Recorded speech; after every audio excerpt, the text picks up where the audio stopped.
of talks for the afternoon. So starting off with a survey from Peter and Kunal on privacy and security in federated learning. And just a heads up, if anyone is live streaming, the second part of this will not be live streamed. So if you see it, turn off. That's not a technical difficulty. That's on purpose. So, but just a heads up for that. And I think since we're running a little bit behind, I'll just pass things over to Peter. Sounds great. Yeah, thank you all for attending. I'm going to start for the first 20 minutes and then hand it off to Kunal. So let me present. Cool. So we all have seen this before today and even before that.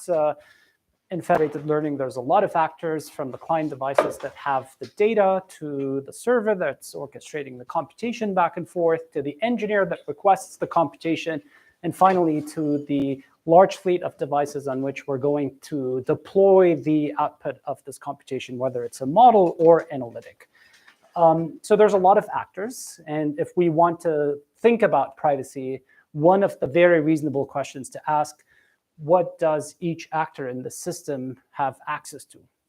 What does each actor see in terms of information? All right. So what does the device see, the server, the network, the deployed model, the released model metrics, checkpoints to the engineer? And that can at least, be a place where we can start thinking about privacy questions and leakage and so on and so forth. So, privacy is very complex. It's not one thing. It's not a scalar. It's not binary. It's a multidimensional, multifaceted thing. It means different things to different people.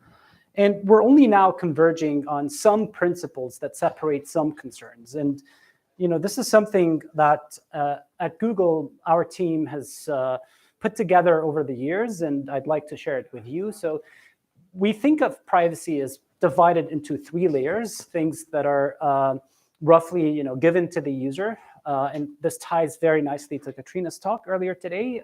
This is about transparency and user-centric control, to tell the user precisely what's being computed on their data, to give them the freedom to choose not to participate if they don't want to, and to tell them how we're protecting their privacy. And then again, they would have more controls and knobs.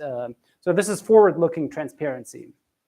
And then there's what I'm going to focus on in this overview, which is like privacy knobs for the platform itself, encoding data minimization and outputs that provide individual privacy. So we'll dive into those. But then finally, one critical piece of the privacy story is how do we verify and falsify claims? So if somebody tells you I'm using this and that technology, whether it's some crypto or differential privacy technology, how can you empower them to be able to falsify those claims if you have bugs or you're lying about what you're doing? And so really, in order to think of privacy, you need to try to put it all together. And one thing federated learning does really well is data minimization. It essentially ensures that data collection is done in a very focused manner for the specific task and not arbitrarily for anything and everything. And we're just going to scrape any signal we can get our hands on from a device. And we're going to try to limit access to the data at all stages. As you saw earlier, there's an engineer that's requesting that computation, and they can only see certain select checkpoints, not the whole thing. And the server can only see also a few updates from participating clients. So it does that really well, this minimal retention, early aggregation, focused collection. You can see it here as well, how we're minimizing data exposure, we're doing focused updates. It's anonymous and ephemeral updates on the server. We delete those updates. We immediately aggregate them, and we only do limited release, and finally, only one deployment at scale. So that's the one thing that I think federated learning brings front and center. But something that is critical, as we also saw earlier today, is we need to make sure that whatever we are giving, whether it's to the server or to the engineers and finally deploying, releases outputs that provide individual privacy, provable individual privacy. And a lot of us have worked on differential privacy in one way or another, and that's really going to be the secret sauce here. So what is this about? We want to make sure that the released output of a computation does not reveal much about an individual user, something unique or personal to that individual user. So aggregate statistics, including model parameters, when released to an engineer or beyond, they should not vary significantly based on whether or not a particular user's data was used in the aggregation. And so ideally what we want is something like this. We want to give some privacy guarantees with respect to the server. And then we want those privacy guarantees to get stronger and stronger as the surface of attack gets bigger and bigger. So here, maybe there's tens of people who have access to the raw logs of the server in a company. But then there's many engineers who can request many computations. So the surface of attack is bigger. And therefore, we need stronger privacy guarantees. And then at deployment, we're going to take the output and deploy it at scale on many millions of devices. So the surface of attack is even bigger. So that's kind of something that we would like to realize. And the way to achieve this, and we're nowhere near achieving it today, in my opinion, but we have done some progress on this front, is by combining various technologies. So we can combine encryption, multi-party computation, secure aggregation, all different flavors of differential privacy that we're going to touch on, and even like auditing things like membership inference attack and secret share attacks. So combining all these things together can allow us to talk about what we're giving in terms of privacy with respect to each actor in the system. And so that's really important. And so on this front, we're going to rely on a way to relax the trust assumptions that we place on the server that's orchestrating these computations. And there's really three main ways we can achieve that. So one way is by relying on some sort of a trusted third party or a shuffling party. So if we have, instead of one server, two non-colluding servers, and they can work together, but they don't collude maliciously together, then we can strengthen the privacy guarantees, and we can also have beautiful trade-offs. And this is something that Kunal is going to talk about in the second part of this overview talk.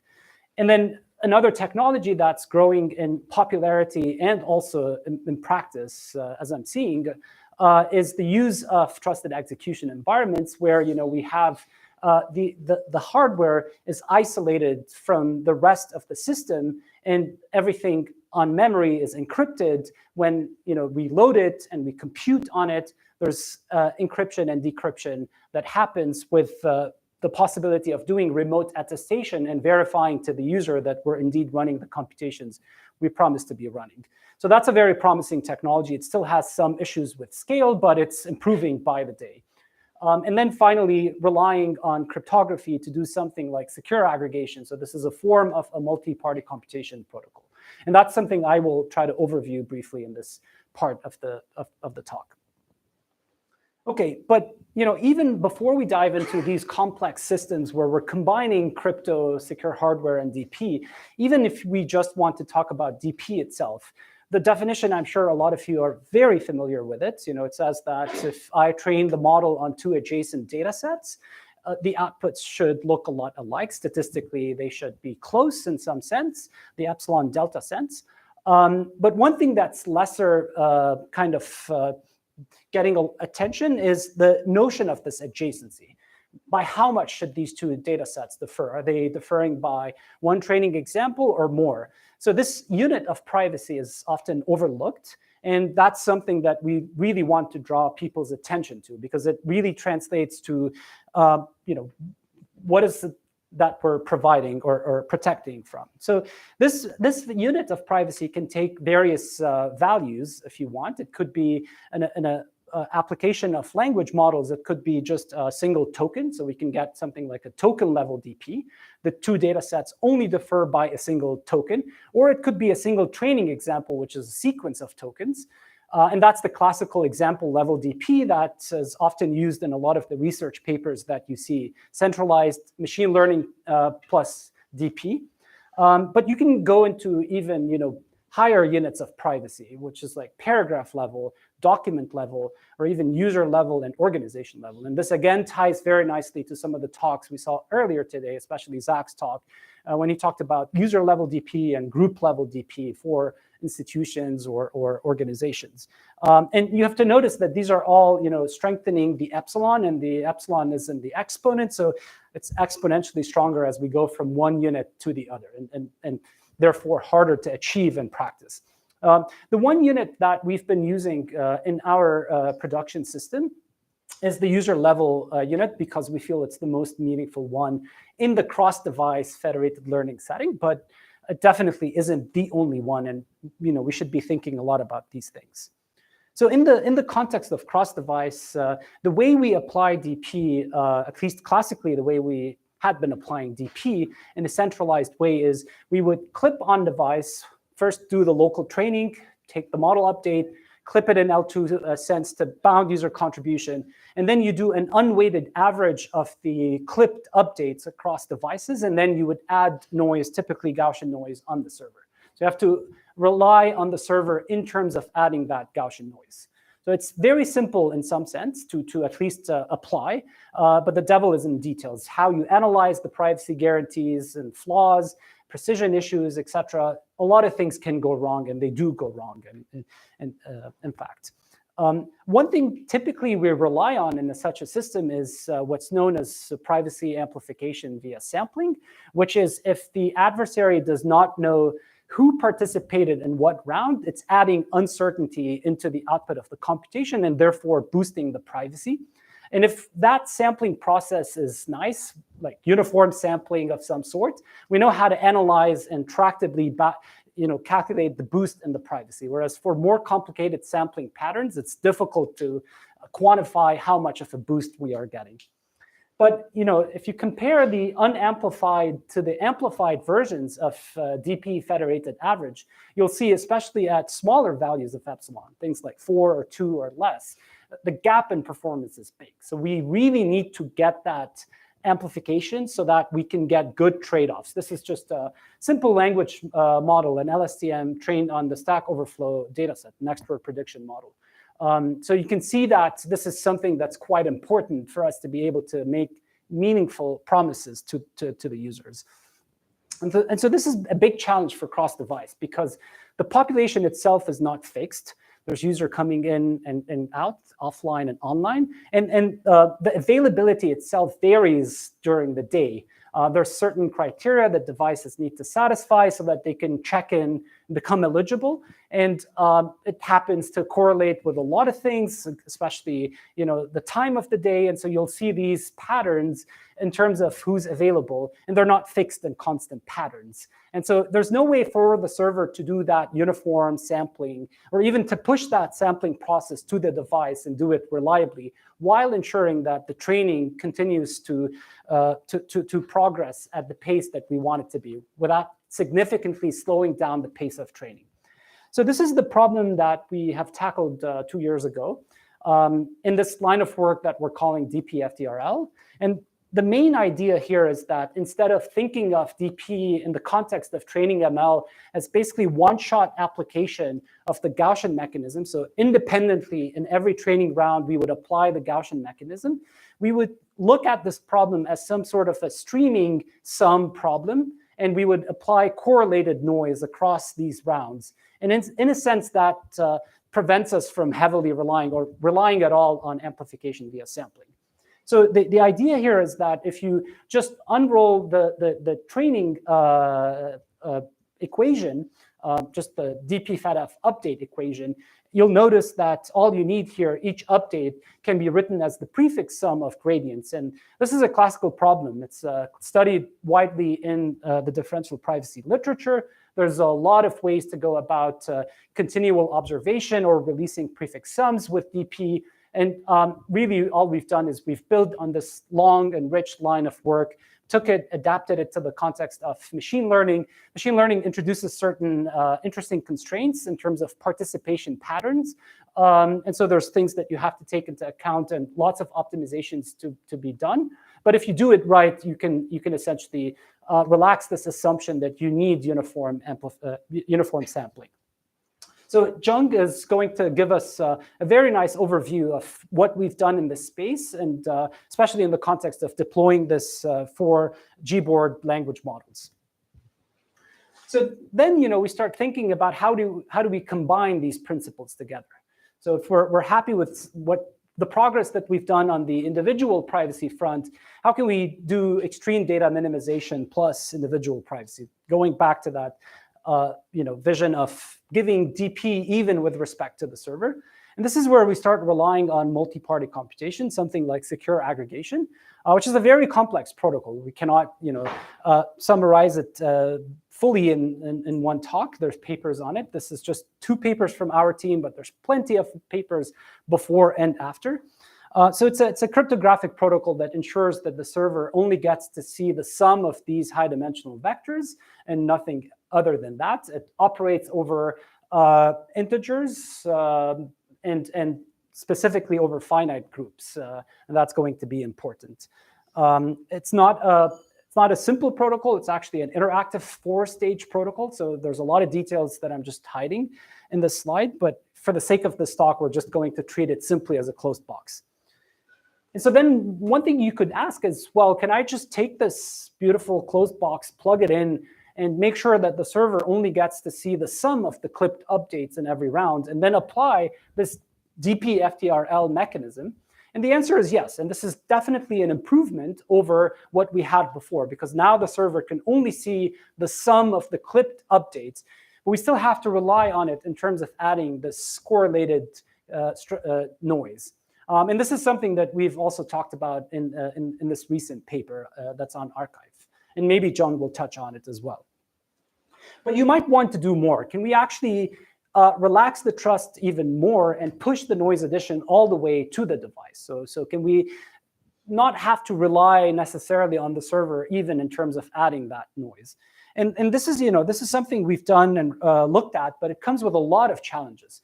Some challenges around, secure aggregation operates over a finite group. What does it mean to add something like continuous Gaussian noise? We need to think of discrete versions of these distributions, and we need to be able to reason about sums of high-dimensional discrete noise vectors and tightly bound their privacy loss, and do accounting efficiently with that. And we might want to also trade off communication, and we don't want privacy to depend on communication. If anything, maybe accuracy will get hit by a little, maybe a lot, if we're extreme on how many bits we're communicating, but we want privacy to not be a function of what, how much we're communicating. So, in a nutshell, what we've done on this, and this is summarized in a series of papers. A lot of people, including Thomas here in the crowd, have contributed to these works. We start off by clipping, as we did before, but then we want to transition from a clipped vector in RD to something that's integer that lives in a finite group. So what we have to do is we have to do a random rotation to move from an L2 geometry to an L infinity geometry. And then in an L infinity geometry, we can discretize. So we do some sort of randomized rounding. And we need to here capture precisely what happens to the L2 norm of the discretized vector. So we have good proper handle on that. And then we can add integer noise and combine that with secure aggregation. We can take a modulo operation to ensure that all the entries are in a finite group, and then some. On the server, we just unscale and unflatten.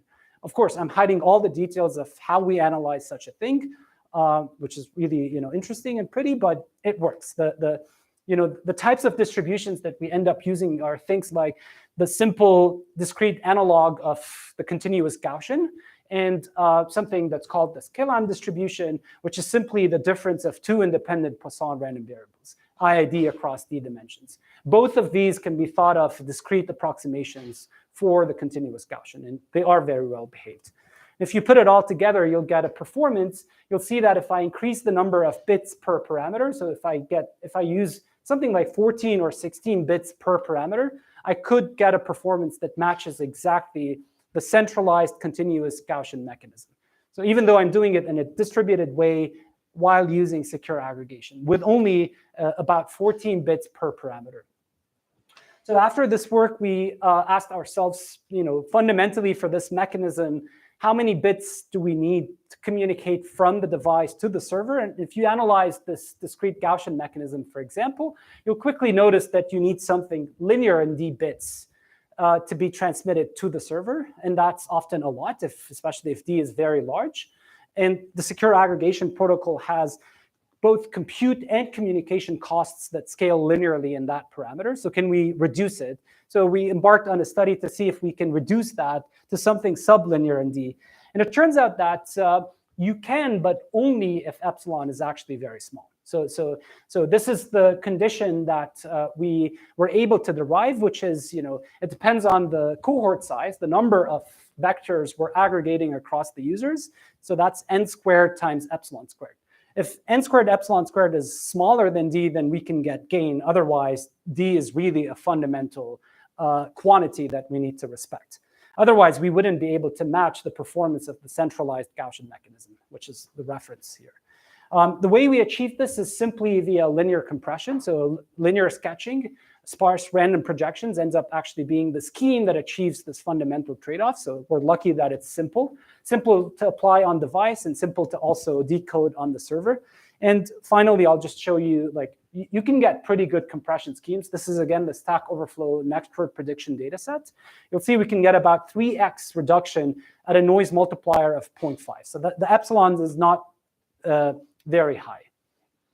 So with that, I'll stop here, but there's plenty of questions in this space. Namely, the biggest open question is that these distributed DP mechanisms work really well if we want to distribute DP FedAv. We still do not know how to do them for the more advanced stateful mechanisms that add correlated noise. So this is really just matching the performance of DP FedAv, where we're relying on amplification. So with that, I'll hand it off to Kunal, who's going to tell us more about the two-party model.